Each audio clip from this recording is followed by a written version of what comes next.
Oi, pessoal, boa noite, tudo bem? Saudade de vocês, hein? Quanto tempo que a gente não estava aqui no Face para falar um pouquinho de coisa boa, falar da vida, falar de todas essas áreas que nos permeiam, né? E hoje a gente está com um encontro bem bacana, a gente vem para falar sobre o Setembro Amarelo e temos uma convidada super especial, que é Yolanda Prates. Gratidão, querida, pelo convite. Obrigada a você, Samira. Então, a Yolanda vai estar com a gente, então, falando, né, sobre todo esse processo, sobre todos esses pensamentos, né, que estão na nossa mente, sobre essa questão da depressão, qualidade de vida, sobre todo esse equilíbrio que a gente busca para viver melhor e mais feliz. Estamos aqui também com alguns convidados bem especiais, que é o José e a Luciana, do CVV, do Centro de Valorização à Vida. Estão aqui realmente para prestigiar, para complementar, para falar um pouquinho mais sobre esse tema tão importante. Eu vou deixar, então, a Yolanda, que é psicóloga, empreendedora, cuida das pessoas. Olha, temos mais convidados chegando aí, um bebezinho vindo junto. Bem-vindos, queridos, fiquem à vontade. Estamos com uma plateia linda aqui hoje, nos agraciando aqui, né, com a companhia, para a gente bater um papo bem gostoso nessa roda do Vida de hoje. A Yolanda é proprietária da Laboriza, né, Yolanda? Depois queria que tu falasses um pouquinho dessa empresa, Sim. qual que é o trabalho que tu realizas ali. Mas, então, eu só vim para apresentar, já estou saindo de fininho agora, que a noite é com todos nós e com todos vocês que estão aqui em casa. Muito bem-vindos. Gratidão mais uma vez. Obrigada, Samira. Boa noite, boa noite. Eu agradeço a presença de vocês. Hoje eu vim expor algumas informações, na verdade, para a gente poder refletir, apesar de nos reunir aqui em função do mês de setembro, que é o mês de prevenção ao suicídio, a gente vem falar de vida, né? Até porque a gente é um grupo que veio do Congresso. E eu posso contar para vocês o seguinte, que assim, a minha formação é em psicologia, mas eu sou uma curiosa. Tem alguns assuntos que me chamam muita atenção, e aquilo que pode beneficiar o meu cliente, e o meu cliente é quem? Toda e qualquer pessoa que tem alguma questão a trabalhar em relação ao trabalho delas ou da empresa, e que eu posso dar uma assessoria. Ou seja, a minha empresa, que é a Laboriza, ela faz recrutamento e seleção, que é base, né? Que é buscar pessoas no mercado. A parte de qualificação de pessoas, isso para empresas. Mas, quando a gente pensa em pessoas, eu trabalho com a carreira das pessoas, sob o ponto de vista de alguém que já tem uma carreira ou alguém que está entrando no mercado de trabalho. E uma coisa que eu constatei ao longo desses 30 e poucos anos que eu estou no mercado é que as pessoas elas precisam estar bem em todos os departamentos da vida delas para que elas possam ter uma boa qualidade de vida e elas levarem a vida de uma forma saudável.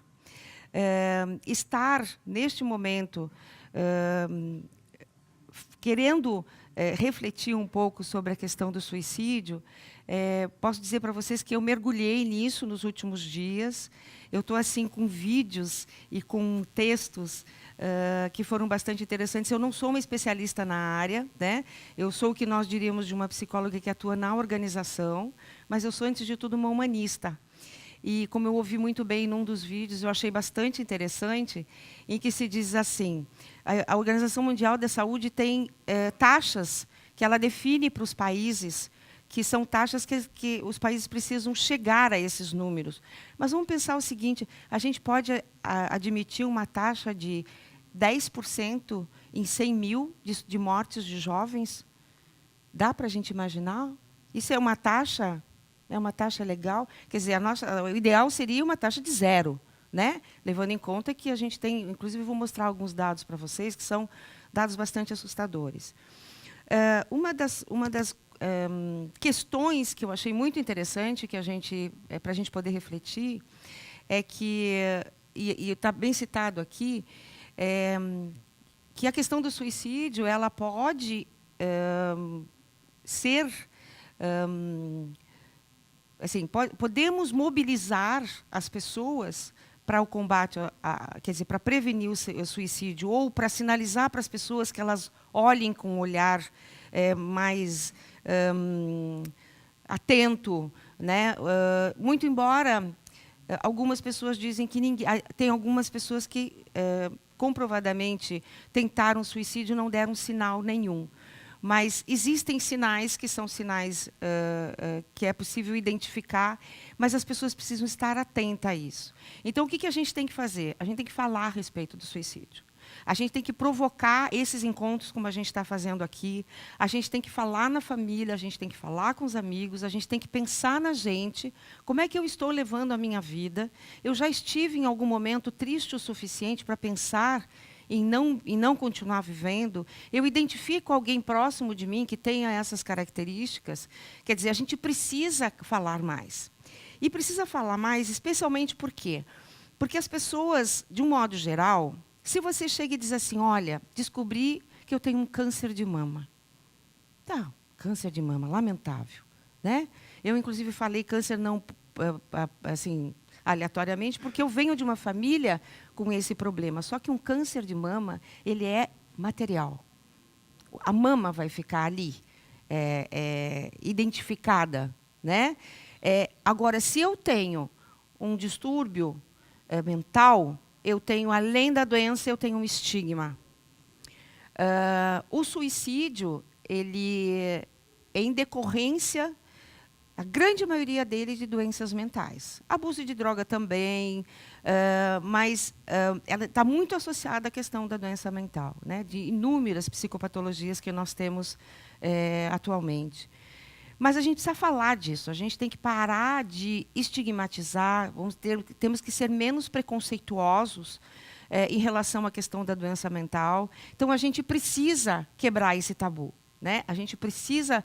e, assim, como a gente vai num dentista tratar de um dente, a gente pode ir marcar uma consulta de um psicoterapeuta. A gente pode procurar... Nós temos hoje, se não um psicoterapeuta, porque as pessoas acham assim, não, aí eu vou dar um atestado de doideira mesmo. Nós temos uma N possibilidades, inclusive pelo SUS hoje, de terapias alternativas, que a pessoa está cuidando de si, está cuidando da sua saúde mental, né? Então, assim, o que eu acho que é muito importante, por favor, se vocês quiserem questionar, me perguntar, ou fazer o seu comentário, fique à vontade. Antes de eu entrar em dados, eu queria contar uma coisa para vocês, que foi uma coisa que aconteceu comigo. E antes da história, eu queria dizer para vocês que eu sou uma pessoa que sempre olhei para a morte, eu e Yolanda, sempre olhei para a morte como uma consequência da vida.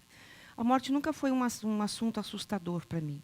Tanto é que eu já dei aulas numa escola da área de saúde, em que as disciplinas, que é uma parte de humanização da área de saúde, as disciplinas eram todas em relação à morte, inclusive de preparação dos profissionais para a perda do paciente. Então, quando aconteceu isso que eu vou contar para vocês, para mim foi até que assim, um começo de uma sinalização que eu tinha que fazer alguma coisa a respeito disso. Eu moro em Itajaí, no prédio onde eu moro, morava uma moça que interfonou para o meu apartamento. Meu filho estava em casa. Na época, ele tinha 20 e poucos anos, 20, 21 anos. Encontrei ele bastante assustado. E ela procurando por mim. Nós tínhamos um certo contato, ela sabia da minha formação em psicologia. E eu estava na rua e ele me ligou no celular e disse, mãe, por favor, corra aqui, nós preciso de você aqui. E eu corri, né? Corri, cheguei em casa rapidamente. E, de fato, essa pessoa, essa vizinha, estava num momento bastante difícil. Eu a encontrei num limite, né? Ela estava, inclusive, armada, vamos dizer assim, né? E, claro que isso é treino, sem dúvida nenhuma, é treino. E, contrariamente àquilo que nós conversávamos antes, conversando com o José do CVV, em relação a forma de atuação do CVV e um processo terapêutico, que, na verdade, não era esse processo, Mas o que aconteceu? Eu acompanhei ela até a hora em que veio o filho e o marido, e nós deixamos ela em frente à porta do psiquiatra. O que aconteceu comigo depois disso? Eu agradeci muito, eu agradeci por tudo, né? Por eu estar perto, por meu filho, né? Eu agradeci pela situação, né? Passou o susto, não deu tremedeira, eu acho que eu assim me saí bem, mas eu parei para pensar, porque quem não teve em nenhum momento da sua vida um momento de tristeza? Quem não teve em nenhum momento da sua vida uma perda, né? Quem não teve em nenhum momento da sua vida não só uma perda de uma pessoa, mas a perda de um trabalho, né? Quem não se sentiu vulnerável ou já viu alguém vulnerável, né? Nós somos humanos. Eu fui procurar, buscar a história do suicídio. Isso está dentro da história da humanidade, né? Cada um certamente com uma faceta que tinha a ver com a época, né? Mas hoje nós temos um momento muito cruel, assim. Nós estamos com números e com situações em que eu tenho a plena certeza que se nós mudássemos a nossa atitude, se nós mudássemos a nossa atitude como pessoa, como comunidade, nós poderíamos reverter esse quadro, né? E aí, nessa reflexão, eu assumi um compromisso comigo mesma que eu jamais deixaria a coisa chegar até esse ponto que aconteceu com essa pessoa. E aí, resumindo a questão, eu cheguei a perguntar para ela assim, porque ela me falou que estava planejando há muito tempo, ela já tinha tentado outras, muito na imaginação, mas outras possibilidades que não aquela que ela estava fazendo no momento. E aí eu perguntei para ela assim, no momento que foi adequado, porque ela falou bastante, a necessidade de falar muito, quanto tempo você não tira férias? E ela disse, nem me lembro. Aí eu perguntei para ela, o que você faz durante a semana que é teu lazer, ou que é uma celebração para você? Não tenho isso, eu trabalho.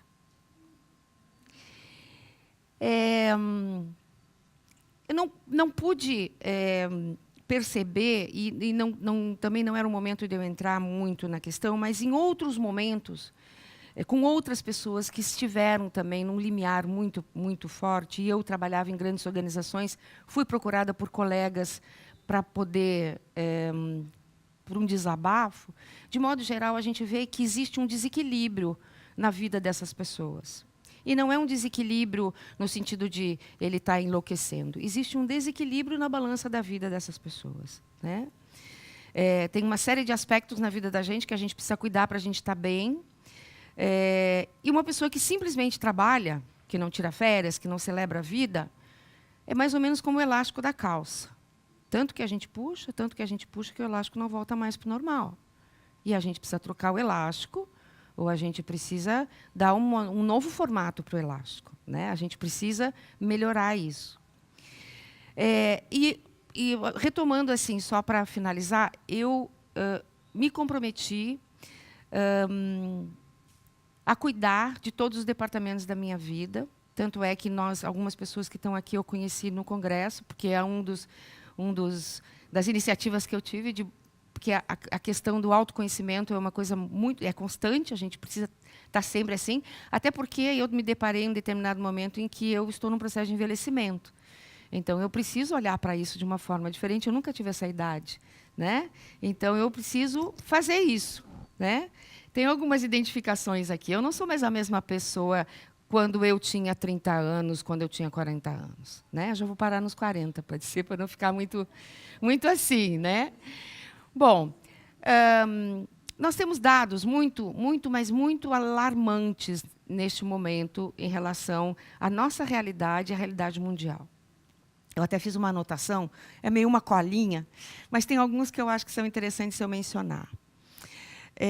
E, por favor, José, me interrompa a hora que você achar que é interessante, porque, mais do que dados estatísticos, eu acho que são importantes, o importante é a gente olhar para a situação. Mas eu não sei se vocês têm conhecimento que a cada 40 segundos no mundo, uma pessoa tira a vida. A cada 40 segundos. Diga. Pode, não sei.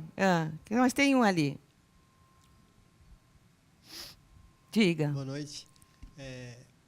A cada 40 segundos. Mas Certo. um dado mais forte ainda é que a cada 4 segundos alguém tenta. Ah, é isso que eu ia dizer. É isso que eu ia dizer. A cada suicídio bem-sucedido, horrível dizer isso, né? Existem mais 25 tentativas. Isso é um dado fortíssimo, né? Nós temos um dado, que é um dado inclusive nos Estados Unidos, eles dizem que lá é cada 30 segundos. Nos Estados Unidos. E uma outra questão ainda que esses são os notificados. Os subnotificados, sem dúvida. Cada um notificado, de 2 a 3 Sim. não são notificados. Exato, subnotificados. Porque também existe uma questão. Um grande número o maior número de pessoas que se suicidam, elas se suicidam por envenenamento, né? Por arma ou enforcamento. Esses são os meios que acontecem com mais frequência. Mas, só para concluir, existem outros meios e, às vezes, se confundem com pequenos acidentes. Então, esses números de, assim, no Brasil, em cada 100 mil, 5,7 se suicidam, esses valores podem não serem reais. Podem ser muito, na verdade, bem diminuídos da realidade. Você ia falar? Eu ia falar sobre um caso que aconteceu em Cruz Alta, lá no Rio Grande do Sul, no prédio da minha sobrinha. Certo. Minha sobrinha estava com um bebê de 1 mês e uma senhora de 60 anos, era a terceira tentativa dela, e ela colocou fogo no colchão, no apartamento dela, e aí todo o prédio Sim. sofreu as consequências, Sim. né? Sim. O que leva uma pessoa a fazer isso, pelo amor de Deus, né? Tanto. Então. Diz que era a terceira vez que ela tinha. Que eu não sei quais foram as outras formas. Certo. Mas daí. Então, assim, foi assim, chocou muito isso. Porque a minha sobrinha teve que descer pela escada Magiros, o bebezinho de 1 mês. Então, foi uma coisa assim. Sim. Que. O ato do suicídio, ele é tão devastador exatamente porque, assim, esse caso ele é concreto do envolvimento que o ato em si ele acarreta. Mas mais do que isso, do que um incêndio num prédio, ele é extremamente devastador para os familiares, ele é extremamente devastador para quem fez o atendimento, e você pode corroborar com a gente, porque mesmo com o treinamento e sendo qualificado, uma pessoa que liga, por exemplo, para o CVV e diz assim, olha, você já não pode fazer mais nada, porque eu já estou indo, isso é devastador, mesmo com todo o treinamento que ele tenha, né? Agora, você fez uma pergunta que é uma pergunta bastante interessante. O que leva uma pessoa a fazer isso? De modo geral, o suicídio está ligado à doença mental. Tá? Ou abuso de drogas, e que, na verdade, acaba corroborando com um ato assim. Uma pessoa que não tenha esse sentimento, porque é uma questão de sentimento, né? É difícil entender.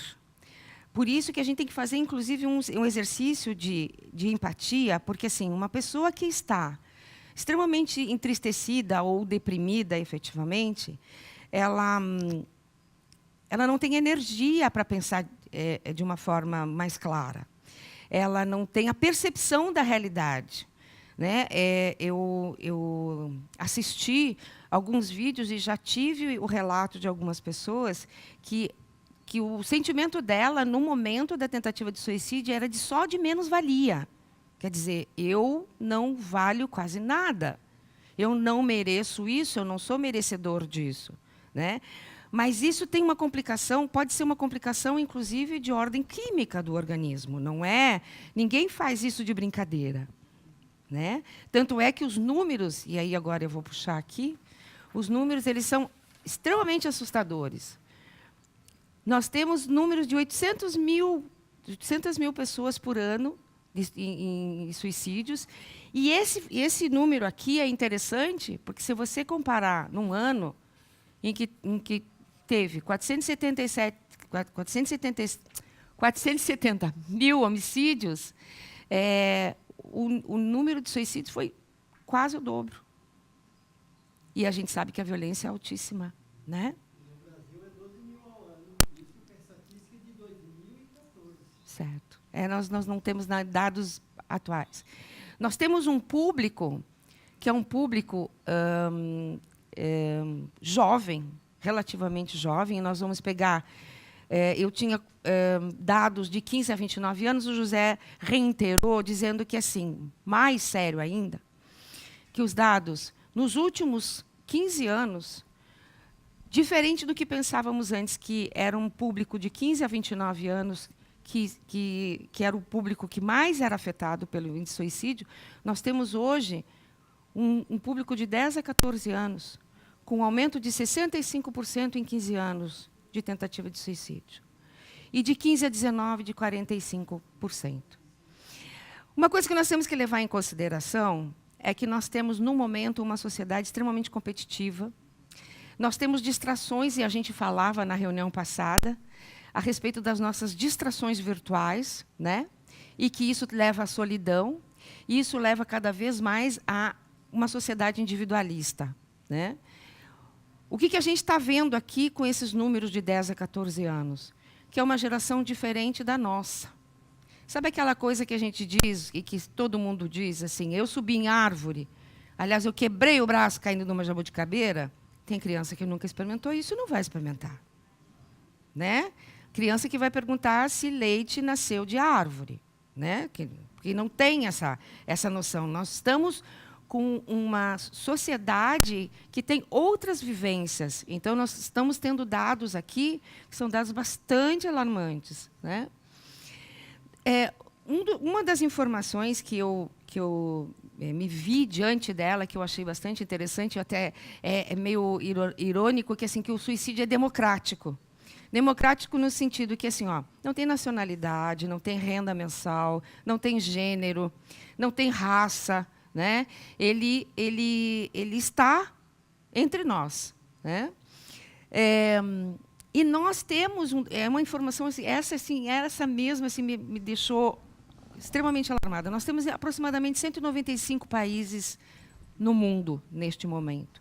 Só 28 têm estratégia para prevenção do suicídio.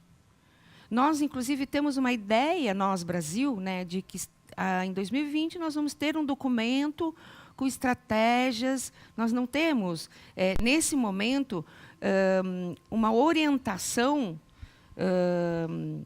Tanto é que o próprio CVV é uma iniciativa que não está ligada à atividade ou à orientação política, da política pública, né, da saúde pública. O Ministério Público, inclusive, colocou na agenda a incluir o CVV. Sim, sim. Eles, de uma certa forma, eles jogaram a bola. O CVV que cuida disso. Certo. Quando, na verdade, nós estamos assim, estamos aqui, precisa da gente? E poderia ser uma iniciativa das várias outras. Então, ele montou né? uma agenda, inclusive, que aí, talvez, nos estados do Sul, aumentaria o número de CAPs, porque como o Rio Grande do Sul é o maior e é o estado que está no primeiro lugar em ranking, e Santa Catarina é o segundo em número de suicídio, né? Então, ele aumentaria o número de CAPs para atender esses estados. Bastante interessante. O CAPS, vocês sabem o que é o CAPS?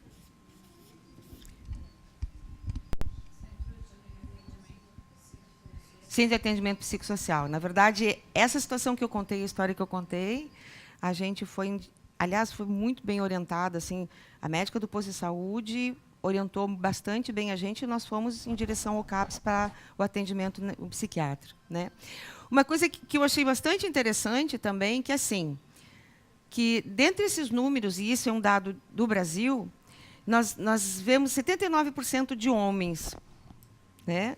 E a gente também leva em conta, assim, os homens, eles, a gente já sabe disso, né? Tradicionalmente, eles são mais refratários a buscar ajuda, né? Eles buscam menos médico, eles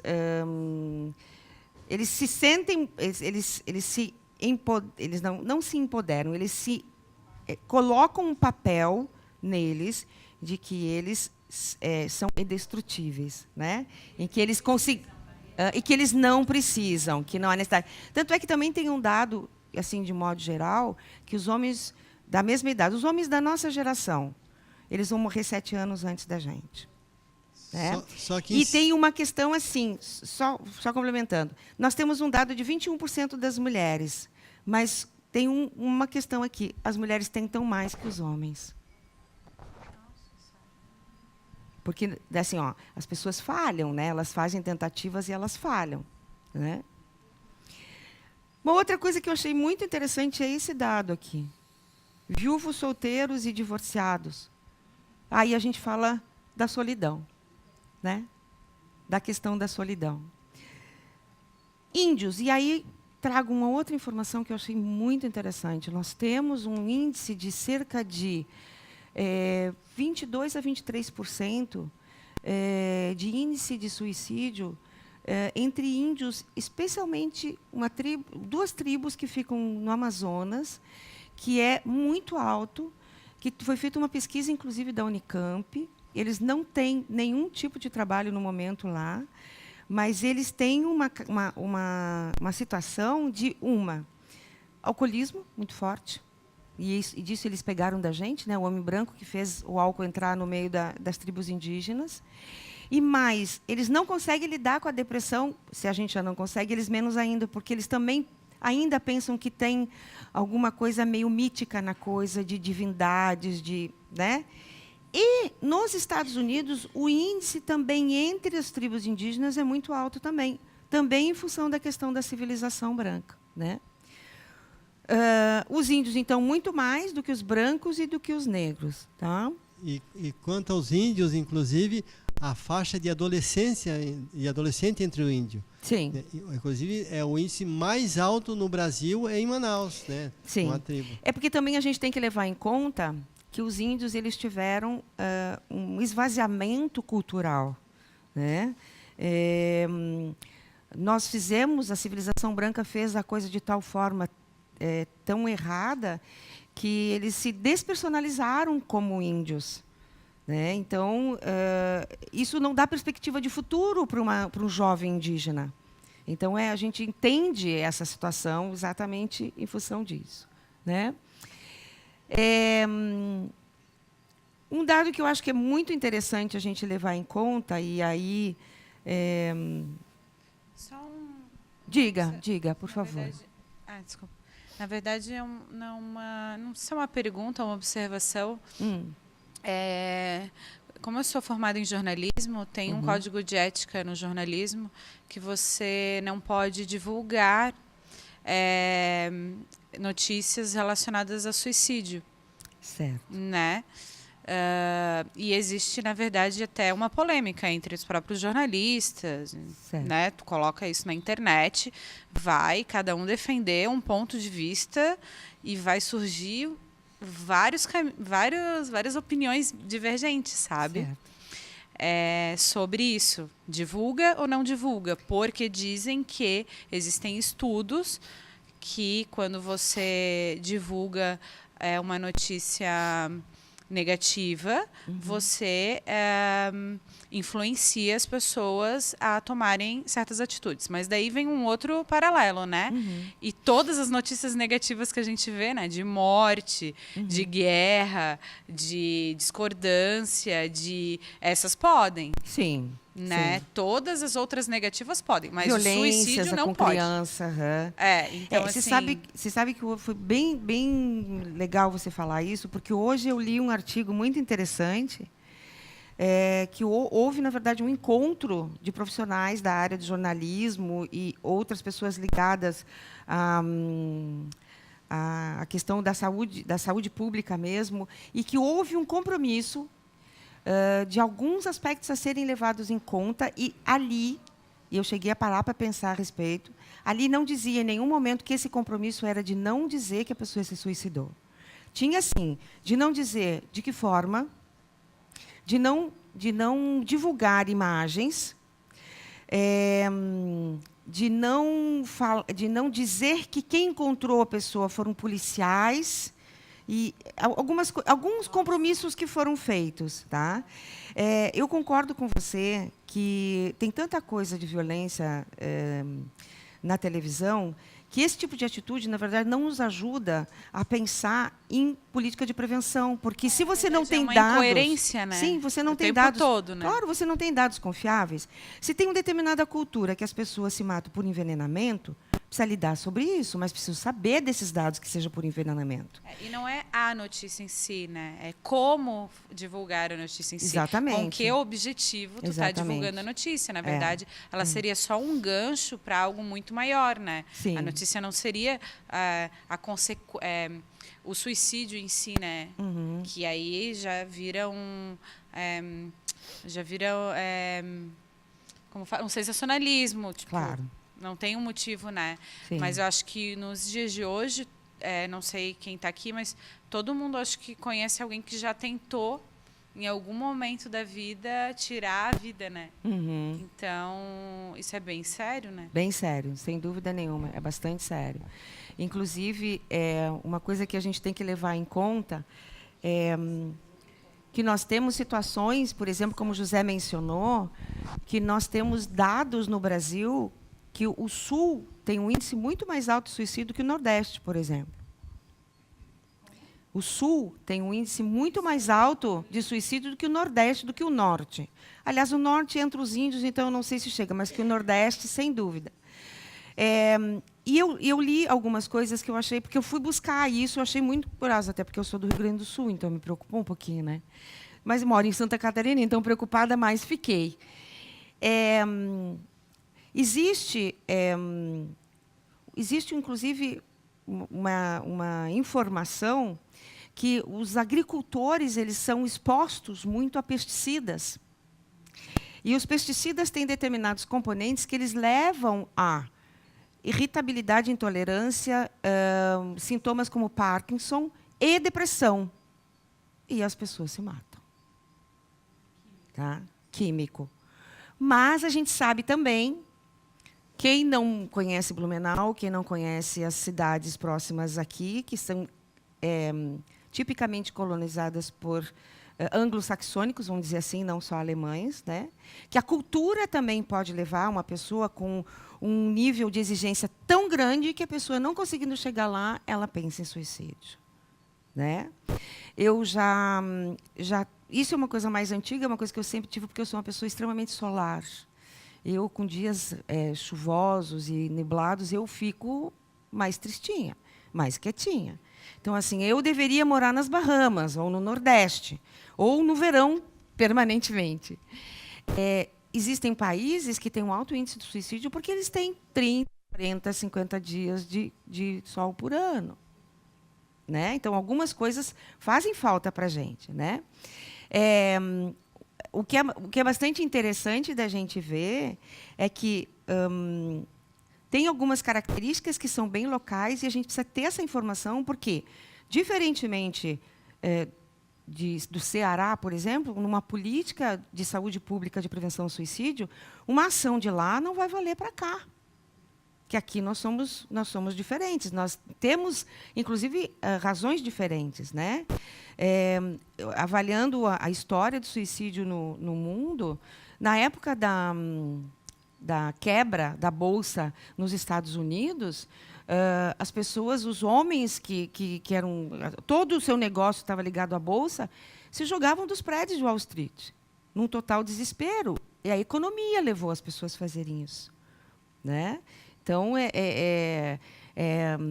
uma série de situações, inclusive, em Santa Cruz do Sul, eu vi uma situação lá que foram fazer a pesquisa, porque o índice estava muito alto, as pessoas identificaram, os pesquisadores da Unicamp e da Católica de Porto Alegre, do Rio Grande do Sul, eles constataram que, mais do que a questão do envenenamento, existia a questão econômica, porque as pessoas naquela região estavam extremamente endividadas. Né? Então, é uma coisa que junto com a outra, que junta com a outra, que junta com a outra, e a pessoa acaba tomando essa atitude. Né? A gente tem ouvido bastante, né? A gente tem... Na verdade, assim, no Brasil... Mas veja, olha aqui, no Brasil, qual é o nosso índice? Aqui. 5,7 em 100 mil. E, assim, o que é que a gente tinha que fazer? Zerar isso, né? Por favor. Você quer... Uma pessoa que tu sabe, por exemplo, às vezes eu vejo um post no Facebook ou um post né, no stories ou um post. Às vezes você vê um post de alguém e tu vê na hora que a pessoa tá doente, né? Ou por uma frase, ou enfim, né? Tu vê que a pessoa tá com um problema, às vezes, bem sério, inclusive.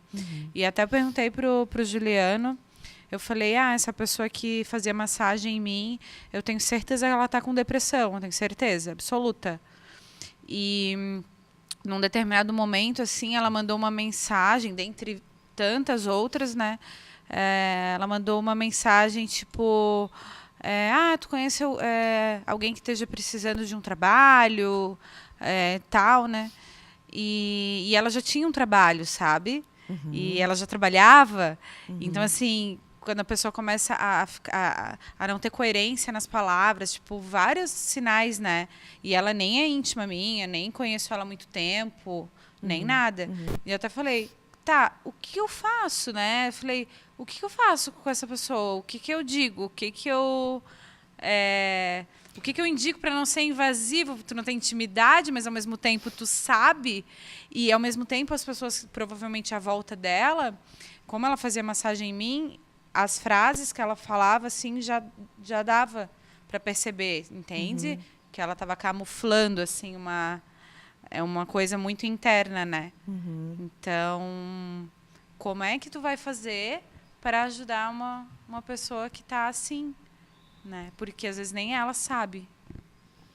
Então, existem várias possibilidades, vamos dizer, né? Se você não tem nenhuma intimidade com essa pessoa, você pode tentar... Eu sempre fico pensando assim, se eu quero ajudar alguém, o meu alvo é a pessoa. Mas, às vezes, eu não consigo chegar na pessoa, eu tenho que ir à volta da pessoa, né? Outro dia, alguém disse para mim, olha, a fulana foi diagnosticada de câncer, eu quero ajudar, não consigo.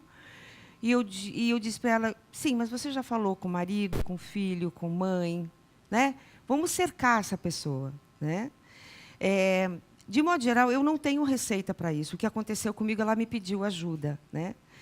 Mas o que a gente tem observado é que, assim, você pode fazer dar uma dica assim, dar uma dica para ela de que ela possa fazer algum encaminhamento, né? A gente tem o CVV aqui, né? Porque, de modo geral, uma pessoa assim, e eu tenho visto de tudo que eu li, inclusive da própria formação que eu fiz o curso do CVV, é que a pessoa que chega a querer se suicidar, ela, às vezes, precisa falar. Ela precisa ser ouvida. Ela só quer ser ouvida, né? Como dizem, tem que esvaziar o copo, né? Porque muitas das pessoas que, às vezes, estão desesperadas porque elas não têm com quem falar. Tanto é que, assim, esse índice aqui está nos dizendo exatamente isso, associado à solidão, né? Vou te dizer que a situação que eu passei, que foi a mais real, assim, que eu passei, eu deixei ela falar. Assim que ela, na verdade, voltou, porque ela estava com a percepção meio alterada, né? E que eu vi que ela estava ali, que ela estava falando, porque eu perguntei dados dela. Eu fui perguntando a respeito dela, quem ela era, e onde ela estava e tal, né? Mas aí já era o caso em si. Você está identificando alguma coisa. Eu só te diria uma coisa que eu acho que é muito, muito, muito preocupante hoje em dia. Você disse assim, eu tenho certeza que ela tem depressão. A gente tem uma tendência hoje a diagnosticar. Eu acho muito complicado. Porque, assim, todo mundo hoje é bipolar. A coisa mais fácil do mundo é alguém dizer assim, fulano é bipolar. E é complicado isso, sabe? A pessoa pode estar entristecida, né? Eu entendo que quando a gente gosta de alguém, a gente tem que ser humano. Você tem que tentar chegar próximo dela, de humano para humano, né? Não existe técnica para isso, mas você ouvir o que ela tem para falar. Às vezes, é o que precisa. Se você puder estabelecer um vínculo, à medida em que você você tem uma relação com ela, e que você possa, em determinado momento, dizer, quem sabe a gente até procura alguma coisa, né? se é uma coisa que, né, você acha que você precisa fazer, que você tem que fazer. Porque tem algumas pessoas que não querem se envolver. Tem pessoas que não sabem o que fazer, tão desesperadamente não sabem o que fazer, que ela não se envolve, de fato, né? E aí me remete um pouco à história do suicídio, quando, em determinado momento, na Grécia, por exemplo, ninguém podia se suicidar sem o Estado dizer que podia ou não. Sabe por quê? Porque ele estava... Não, pedir permissão. Por quê? Porque ele está prejudicando a comunidade. Ele é uma força de trabalho que ele vai sair se ele se matar. Se a gente pensar que nós todos somos interdependentes, esse pedido de permissão para morrer, para tirar a minha vida, é coerente, não é? Porque pense que, assim, claro, era um outro momento da história, mas se nós, por exemplo, fôssemos fazer um trabalho juntos e um de nós não viesse, ia faltar. Se a gente pensasse mais sob o ponto de vista que nós fazemos parte de uma comunidade, a gente teria uma noção maior da responsabilidade que a gente tem um com o outro, né? E uma pessoa que está tão transtornada que ela perde esse senso, ela não perde só o senso de comunidade, ela perde o senso dela própria, né? O importante que a gente vê como CVV é que não é fácil, claro, né? É a questão de ser mais humano, né? É de desenvolver muito a empatia, né? Porque a empatia, além de você querer estar no lugar do outro, é tentar sentir como outro. E é tão próximo da gente, é que às vezes a gente tem a percepção, momentaneamente, que a gente é super. Que eu nunca vou ter depressão, que minha filha nunca vai ter, e está tão próxima. Isso. Segundo a Organização Mundial de Saúde, até 2018 será a maior causa de afastamento do trabalho. E 2020 está aí, até 2020. E essa depressão, você está bem e amanhã você acorda com o gatilho disparado. Exatamente. Então, claro, não é fácil com o ritmo de vida que cada um de nós põe a sua vida, por N questões, né? Porque ainda não aprendemos a valorizar o simples, né? Exatamente. Mas se a gente tiver essa disponibilidade, começar a trabalhar essa disponibilidade interna, como é que você está? Precisa de mim? Né? Como você vai? Nós temos até no nosso programa Como Vai Você, que é justamente isso. E a gente não se permite, se você no elevador cumprimentar alguém e a pessoa for falar realmente como que ela está, será que no dia seguinte você vai perguntar como que ela está? Será que você vai entrar no elevador com ela novamente? Né? E na verdade vou te dizer, não é nem perguntar como ela está, as pessoas não estão fazendo contato visual num elevador, né? Porque, como eu falei antes, na verdade a gente está numa sociedade extremamente individualista. E mais do que individualista, a gente está sempre se impondo a necessidade de. Então, eu quero aquilo outro, a gente não está mais simples, né? Exatamente, exatamente. Uma pessoa que comete suicídio já vem lá de trás, entre aspas, está tudo errado, sabe? Desde as carteiras que sentaram individualmente. Na verdade, nós precisávamos, por uma série de questões, nós precisávamos reavaliar, tanto é que existem algumas escolas com alternativas, né? Mas, mesmo assim, por mais que a gente tenha todo esse treino do individualismo, a gente precisa fazer alguns movimentos, a gente precisa ter algumas iniciativas, porque para onde vamos? Né? Eu assisti alguns vídeos de pessoas que tentaram suicídio e sobreviveram. E mais do que aquela pessoa que tenta o suicídio e não consegue, o que sobreviveu, ele tem um estigma muito maior e tem muito pouco apoio nesse momento ainda, né? Então, o que eu entendo da finalização, da conclusão dessa questão toda, é que nós precisávamos falar mais, nos associar mais, para poder ter algumas atitudes em que a gente pudesse ter ideias e implantar algumas soluções, porque nós precisamos fazer alguma coisa. Diante desses dados, a gente precisa fazer alguma coisa, né? Eu não sei como é que vocês pensam a respeito, mas eu não entendo que tudo é responsabilidade do Estado.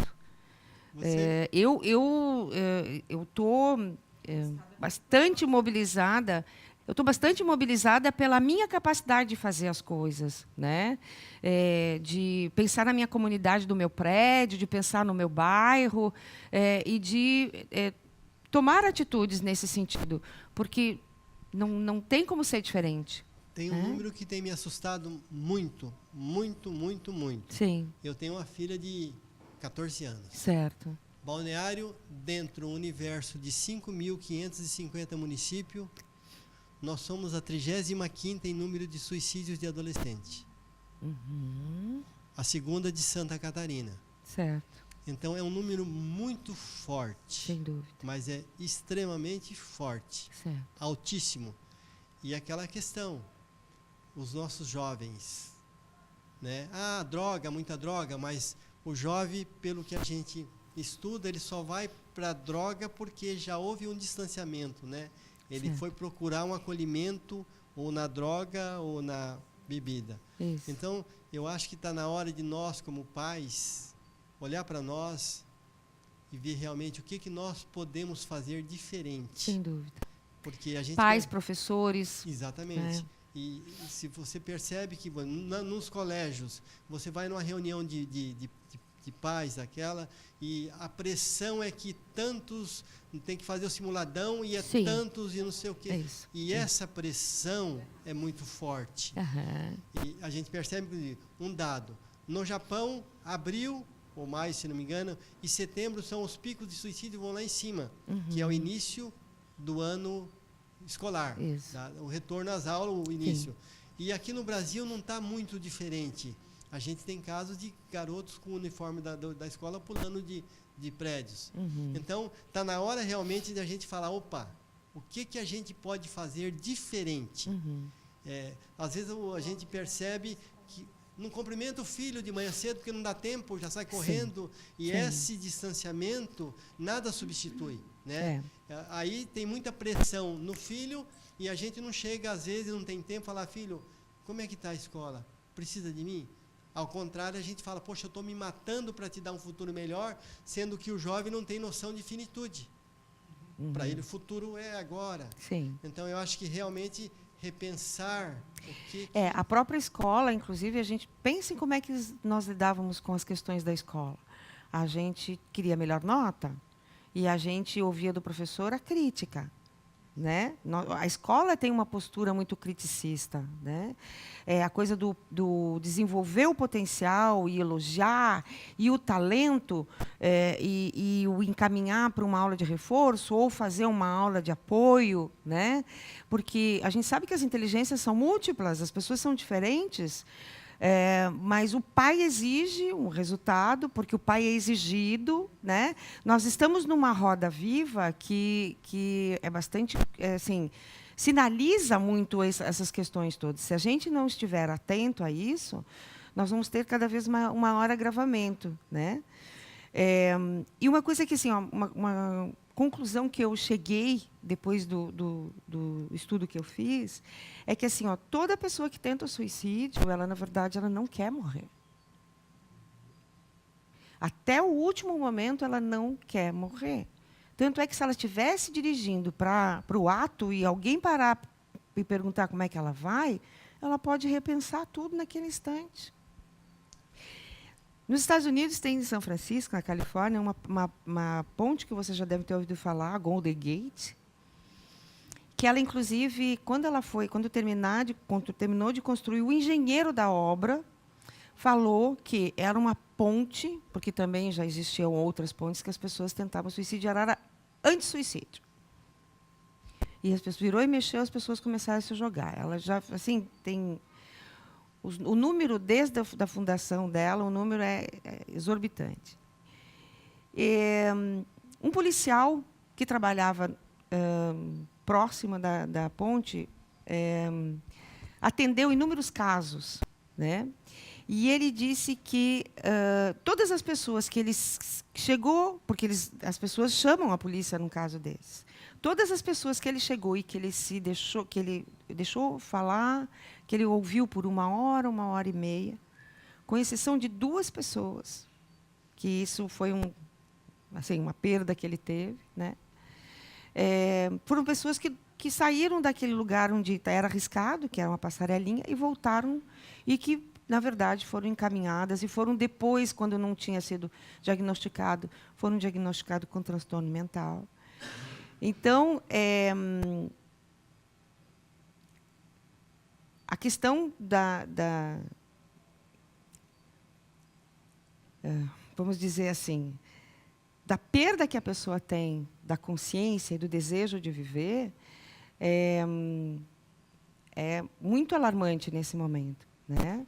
E as pessoas precisam ter um pouco mais de consciência, inclusive as pessoas têm que ter um pouco menos de preconceito em relação a isso, né? Eu botei menos preconceito da doença mental, porque não é nem só em relação ao suicídio, mas a doença mental de modo geral, né? E o fato de uma pessoa dizer assim, eu vou fazer um processo terapêutico, e aí alguém diz assim, o quê, está louco? Né? É um estigma muito difícil, é um estigma muito complicado. Tinha um colega que falava, às vezes você vai e encontra em algum lugar, no restaurante, e fala para todo mundo, esse aqui é meu cardiologista, mas ninguém fala, esse é meu psiquiatra, né? Exatamente, exatamente. Ninguém quer dizer isso. É o culto ao físico, né? O físico... É porque assim, é do corpo, né? Exato, exatamente. É porque, na verdade, nós ainda temos a doença mental como patologias que estão ainda em progresso, né? A gente ainda está pesquisando muito, né? Na palestra dela, lá no congresso, ela falou sobre isso, né? Que as pessoas que têm mais sanidade, elas estão nos centros psiquiátricos. Os loucos estão aqui fora, né? Porque a gente faz tanta coisa incoerente, tanta coisa que não tem nexo, assim. Na minha opinião, assim, né? Tudo está na educação, na base. Essa é a minha opinião, assim. Eu acho que eu sempre questionei quando eu ia para a escola. Eu não gostava de ir para a escola. Eu não gostava de ler os livros que falavam para ler. Uhum. Eu não gostava de um monte de coisa. Eu não gostava. Uhum. E nem por isso, na minha opinião hoje, né? Porque na época a opinião era outra, né?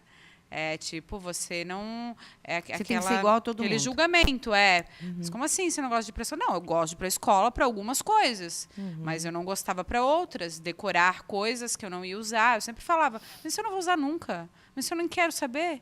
Eu quero outras coisas saber. E aí, quando tu fala, né? Hoje existem ensinos alternativos. O alternativo devia ser comum. O alternativo que devia ser comum, entendeu? Aí mas é que tá, leve né? em conta que a nossa realidade, se você pensar em ensino alternativo, é um luxo, porque nós temos outras coisas de base que ainda faltam muito, né? A gente é privilegiado, né?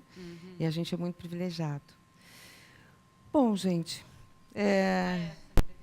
eu acho que a gente já chegou no nosso tempo e nas nossas discussões. É, na verdade, um assunto que a gente pode ir falando muito mais, né? Sim. E, Yolanda, antes da gente finalizar, eu gostaria que tanto você, né, que eu acho que trouxe muita informação, enfim, foi muito pertinente, foi muito bom ouvir tudo isso. E eu gostaria também que o José, enfim, vocês dois colocassem, né, para a gente finalizar esse encontro, algumas dicas, assim, o que vocês podem dizer, não para as pessoas que estão depressivas, porque na maioria das vezes elas nem sabem onde elas se encontram, né? Mas para aquelas que estão no seu entorno, para os pais de adolescentes, né? Esses números alarmantes que o José nos trouxe aqui, né? De que forma que esses pais, ou esses maridos, essas esposas, enfim, podem estar acolhendo da melhor maneira possível as pessoas que estão dentro das suas casas, né? Identificando o que está acontecendo e que caminho, então, seguir para poder ajudar. Certo. Então, José, você gostaria de falar? Bem, primeiramente eu vou só dar uma apresentada no CVV para os que não conhecem. É uma entidade que existe há 56 anos. foi fundada em 1962, o primeiro plantão foi dia 1º de março, por 17 jovens preocupados com o grande número de suicídios nas estradas de trem em São Paulo em 1962. Hoje nós somos 90 postos, 2.400 voluntários, que atendemos, às vezes, alguns dias do ano, mais de 12.000 ligações dia no 188.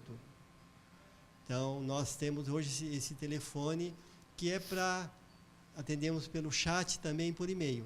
O que o CVV pensa é tornar a sociedade mais fraterna. Então, nosso trabalho, diferente de um trabalho especializado, né? Nós dizemos que nós fazemos o papel de pronto-socorro, né? Nós tentamos o máximo que podemos esvaziar o copo, né? A nossa função é realmente só esvaziar o copo. Então, o que a gente tem para dizer?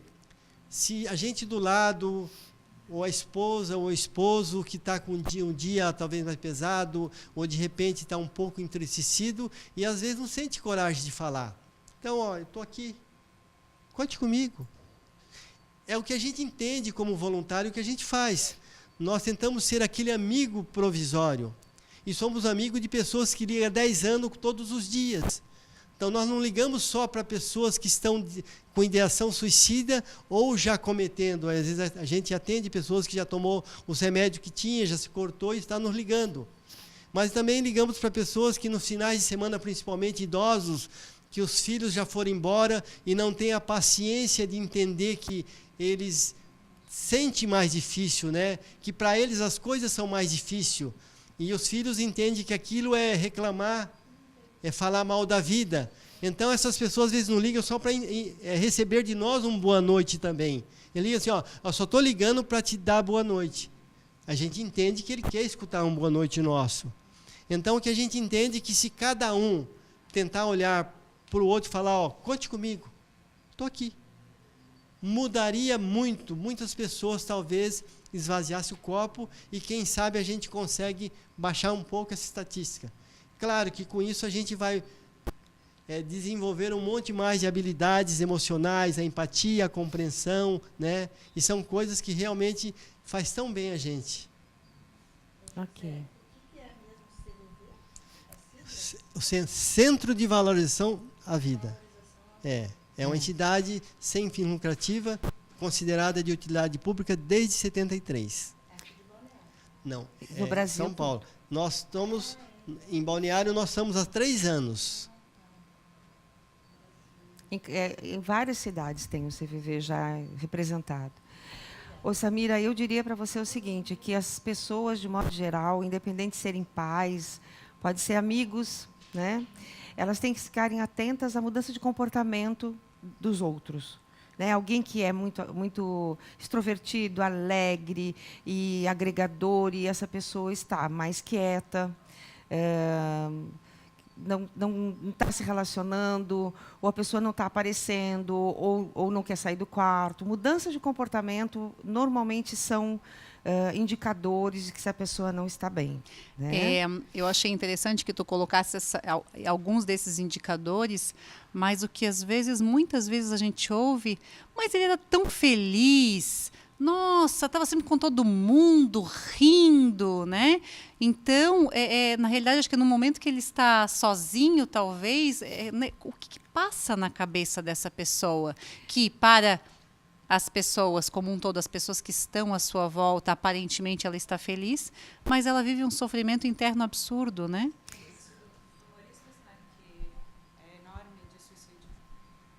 A gente até tem até estatística disso, do percentual grande que no dia anterior postou uma foto de bem, porque a questão inclusive é isso, porque para ele estar aceito dentro daquela tribo, daquele grupo, tem que ser assim.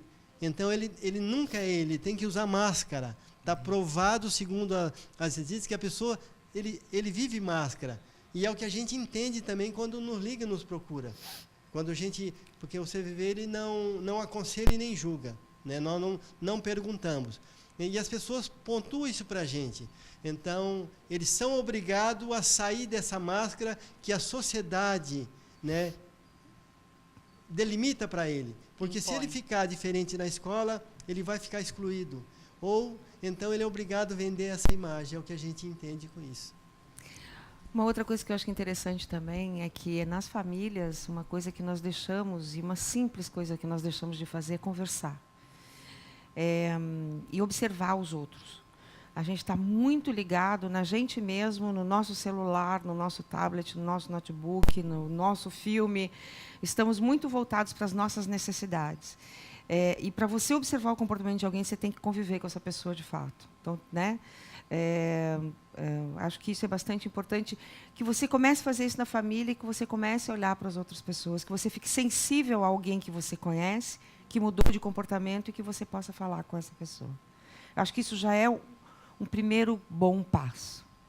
Né? Muito bom, gente. Gratidão. Que encontro maravilhoso. Mais alguém tem alguma observação para fazer? E um ponto interessante que alguns casos realmente não deixam dicas. Inclusive, eu li uma reportagem de uma psicóloga que a filha dela de 14 anos, né, suicidou, e há pouco tempo, inclusive, e ela conseguiu dar a volta, né, e ela não percebeu nenhum, porque a filha ia bem na escola e tal. Mas isso é muito importante. Na grande maioria, há dicas, né? A grande maioria dos casos, de 15 a 20. Às vezes a gente não percebe. Poxa, eu não queria acordar, tomara que, né, deixa de fazer alguma coisa que gosta. Né? Então, se a gente começar, opa, pai não está mais indo na academia ou coisa parecida, e realmente o que a Yolanda falou, se pudéssemos chegar e falar assim, ó, chegou em casa a tal hora, o celular só é liberado a tal hora, e sentar para jantar, pelo menos que almoço às vezes é difícil, mas se permitir que todo mundo, pelo menos, né, olha, faz uma diferença. Isso é experiência própria. Sem dúvida. Vai nos restaurantes, as famílias, o pai com o celular aqui, a mãe ali, e as crianças com o tablet, brincando ali. A maioria. Pois é. E não é fácil. É lamentável, mas é assim que está. É assim que está. E daí, muitas vezes, largam a educação dos filhos para os professores. Os professores com 35, 40 alunos numa sala de aula, né? Estou falando porque eu sou professora, né? Quer dizer, fui. Agora já não sou mais. Mas você imagina que também, contrário a isso, se a gente começar com uma sementinha de que nós precisamos ter mais consciência e observar mais as pessoas, e você fala para alguém que vai falar para alguém que vai falar. Isso só de uma pessoa para uma pessoa. A gente também consegue fazer o contraponto dessa situação. Né? De plantar sementinha, sem dúvida, da gente observar mais os outros, da gente estar mais em contato. Né? Exatamente. Você falou dos teus estudos sobre as pessoas que tentam o suicídio, né? E o que você viu, assim, essas pessoas que tentaram a primeira vez e não conseguiram, elas tentaram de novo ou não? Normalmente, você teve algum resultado assim? Olha, eu sinceramente não saberia te dizer né? que percentual, mas eu sei que elas tentam novamente. Tentam novamente? Eu sei que, assim, ó, de 19 pessoas... aliás, é 20 pessoas que tentam, 19 falham. E essas 19, será que... E elas podem voltar a fazer. Exatamente. Que... Foi esse um dado que eu vi. Né? Tá. Mas um dado importante é que de 90 pessoas que procuram, 100 pessoas, 90%, se elas são acolhidas, ou se estão tratadas, ou se fazem terapia, elas desistem da ideação suicida. Então, esse é um dado muito importante. Isso que eu estava curiosa para saber, se pelo menos esse trabalho ajuda muito. Sim, né? Sem dúvida. Porque muita gente deixou de cometer o suicídio, né? É uma coisa assim, ó, que a gente vê agora, eu acho que até entre idosos deveria ser menor a taxa. Porque hoje em dia existem uma taxa os grupos mas não da tem terceira algumas mais idade, significativas. Bailes, jogos, né? Interação na academia. Eu faço hidroginástica, eu sou uma das mais novas na minha turma, né? Nós duas mas fizemos leve em conta que tem muitos na academia, mas tem muitos em casa. Pois é. Né? Mas é isso que tinha que fazer um chamamento. Posso dar uma pitada nisso? Por favor. O que acontece muito, que a gente entende? Até um psiquiatra falou isso numa palestra esse dia, que na nossa região, Itapema, Balneário, o suicídio é muito terceirizado. Como assim? A pessoa mora lá numa cidadezinha, não sei aonde, no Paraná, Santa Catarina, no Rio Grande, e a família tem um apartamento aqui.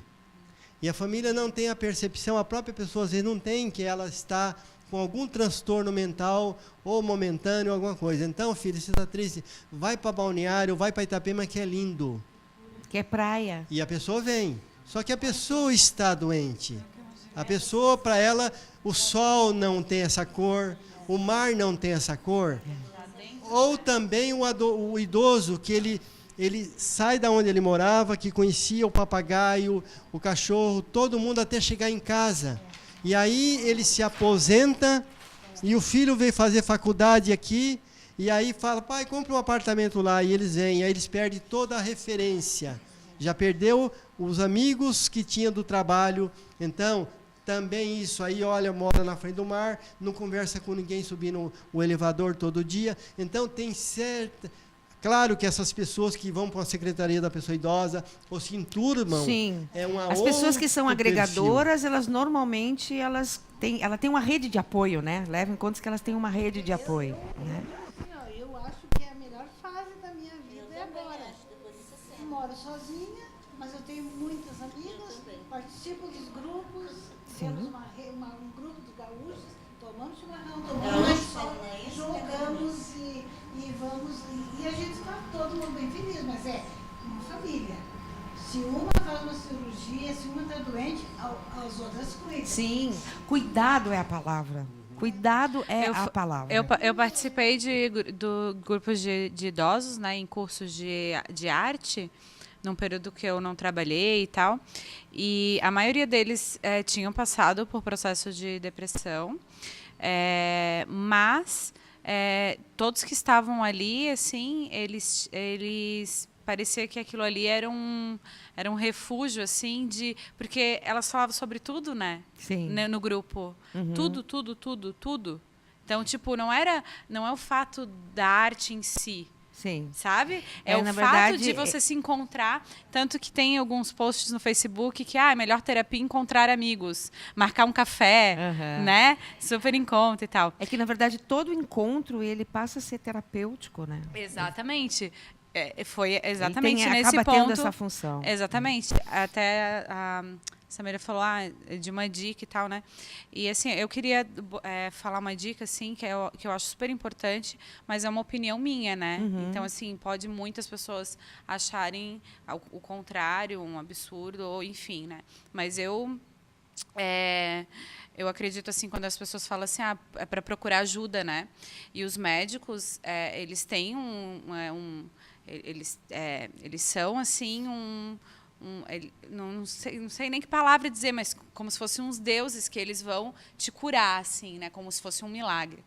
E eu não concordo, e eu sempre falo para todo mundo assim ao meu redor, assim, quando for procurar um médico, ou seja lá que serviço for, né? Mas estamos falando aqui de uma doença, então vamos falar de um médico, certo, né?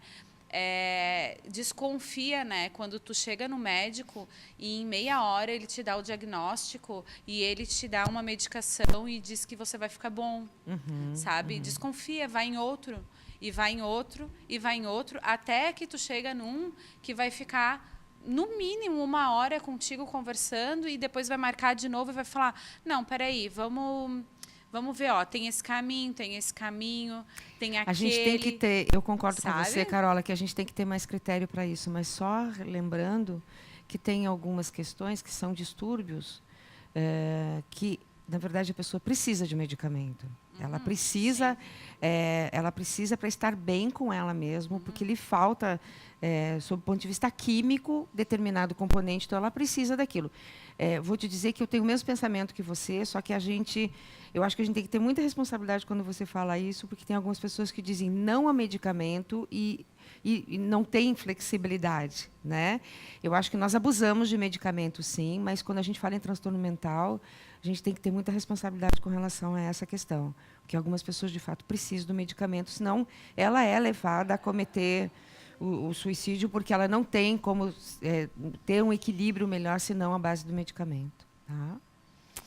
Gente, Gratidão, então, por esse encontro maravilhoso. Deixa eu vir aqui ao lado. Deixa eu puxar aqui a cordinha. Vamos pro lado de cá, né? A Yolanda, por estar aqui. Gostoso Obrigada. esse papo maravilhoso. Gratidão a quem está aqui com a gente na live. Eu gostaria que o José deixasse, né, novamente o número do CVV, né, como que as pessoas podem contribuir, estar ajudando, se tornando um voluntário. José, fala para a gente. Bem, a pessoa pode contribuir de várias formas. Voluntariado vai ter agora, dia 30/9, vai ter uma nova turma de voluntários, de curso para voluntários, que é o dia inteiro na secretaria lá junto, na nossa anexa à Secretaria da Pessoa Idosa, na rua 1822, número 614, das 8 às 12 e das 14 às 18h30. É um primeiro dia onde é apresentada a filosofia do CVV, a proposta, e o serviço prestado à comunidade. As pessoas que se identificarem com a proposta serão convidadas a participar de um treinamento para aprender a escuta empática, a escuta atenciosa, a escuta sem julgar, sem aconselhar, né? Então, será dia 30 de setembro. E também pode ajudar de várias formas. Nós somos um grupo de voluntários que, apesar da ligação 188 nacional é grátis de orelhão, de fixo de celular, mas nós voluntários pagamos por ela, né? Pagamos pelo link, né? Então as pessoas, se quiserem contribuir, nós temos a nossa mantenedora, né? E estar assim, e pode nos convidar em qualquer coisa relacionada com a saúde ou saúde mental, qualquer tipo de evento que valorize a vida, porque o importante disso tudo não é o suicídio, é a valorização da vida. Quanto mais valorizarmos as vidas, as atitudes, nós conseguiremos baixar os números das estatísticas. Gratidão, gratidão, José. Então, pessoal, para quem quiser saber um pouquinho mais, tem o www.cvv.org.br. O número é 188, eu acredito que é ali no site. Então, quem quiser saber mais, se voluntariar, tem todas as informações ali, né, José? Tem o nosso e-mail, quem quiser já participar do curso. Fala no microfone. Olha, temos voluntárias para o CVV, olha que maravilhoso. Então,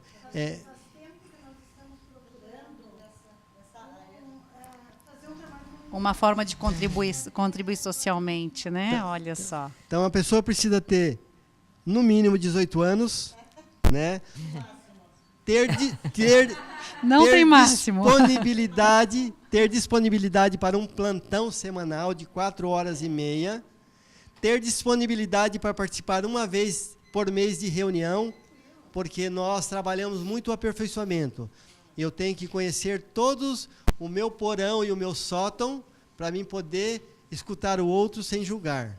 Então, você tem disponibilidade para fazer. Os cursos são gratuitos e querer acolher o outro com empatia. Balneário. O e-mail para confirmar é balneariocamboriú@cvv.org.br. Que bom. Ou depois Muito também, se quiser bom. pegar meu telefone, a gente no Fly, eu disponibilizei o meu telefone Muito particular, bom. porque às vezes é mais rápido, né? Muitas pessoas na nossa faixa de idade não gostam de passar e-mail, né? Então a gente tenta facilitar. Mas é um trabalho que, quando a gente pensa em ser voluntário do CVV, a gente fala: por que você quer ser voluntário? Ah, porque eu quero ajudar as pessoas. É uma decepção, porque a gente chega depois da conclusão que nós é que somos ajudados, né? Na verdade, a gente faz uma troca tão fantástica que a gente entende que o outro está nos ajudando. Então, gente, mais uma vez, gratidão. Esse foi o nosso segundo Roda do Vida, né? Especial Setembro Amarelo. Gratidão a vocês por estarem aqui com a gente. Gratidão a quem está aí na telinha. E até breve, né? Com mais novidades e mais encontros que a gente vai estar se reunindo. Gratidão. Boa noite para todo mundo. Obrigada, boa noite.